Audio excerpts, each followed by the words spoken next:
Good morning, guys. This is the second part of chapter 16.1 notes, and it covers the calculating of specific heat and heat. So the equations we're going to use are this one, Q, which is the heat, MC delta T, and we'll talk about those in a second.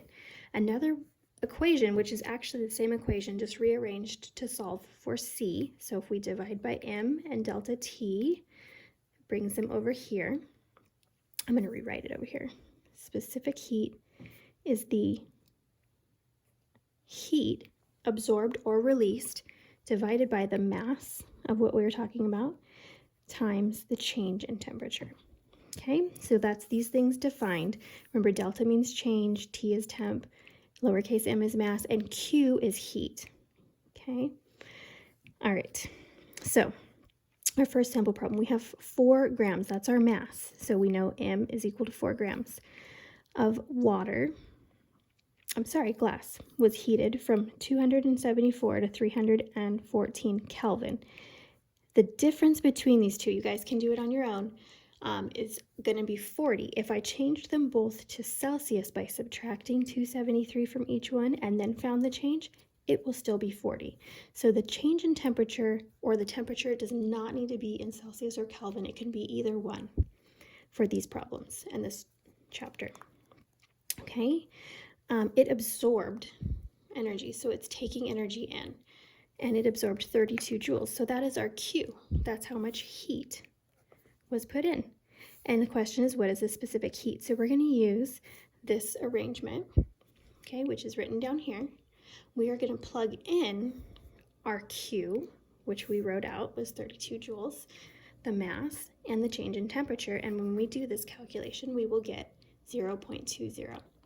Okay, part B is talking about the same piece of glass. So it's going to have the same mass because we didn't do anything to the mass of the glass.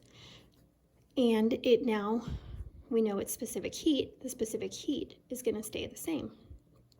Okay, so the new question is, how much energy will I need to add if I want to heat it from 314, where we left off, to 344? So there's a new change in temperature. Our new change, delta T, is 30. And we're trying to find Q now. So we're going to use this rearrangement of the equation. Okay, so Q is M. Sometimes this is called MCAT because it kind of looks like CAT, but it's a delta. Mass times specific heat times delta T. So 0.2 joules per gram Kelvin or Celsius times, that's our specific heat, times our mass of 4 times our delta T of 30, and we will get 24 joules. Okay, next problem, A2.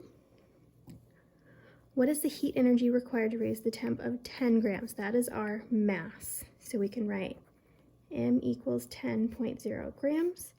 From 20 to 40, delta T is 20. Okay, degrees Celsius or Kelvin. Specific heat is going to be 0.385 joules per gram Kelvin. And we are asked to find the heat, so we're finding Q. So we are going to use this very top equation up here. So M times C times delta T, plug everything in.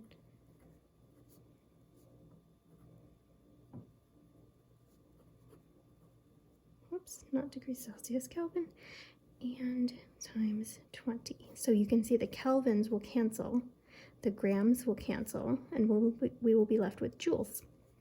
So when I multiply all those together, I get 77 joules. Okay, and last problem on the page is A3. What is the specific heat of a 24 gram? So mass is 24 grams, and it is taking in that much heat, so that is our Q, 125 joules. We want to raise the temperature from 10 to 45, so delta T is going to be 35 degrees Celsius. Okay, now that I wrote those out for you, we are trying to find specific heat, so we are looking for C, sometimes written just C, sometimes written CP, subscript P, and it's Q over M times delta T. Go ahead and plug those numbers in and see what you get. Have a great day, guys.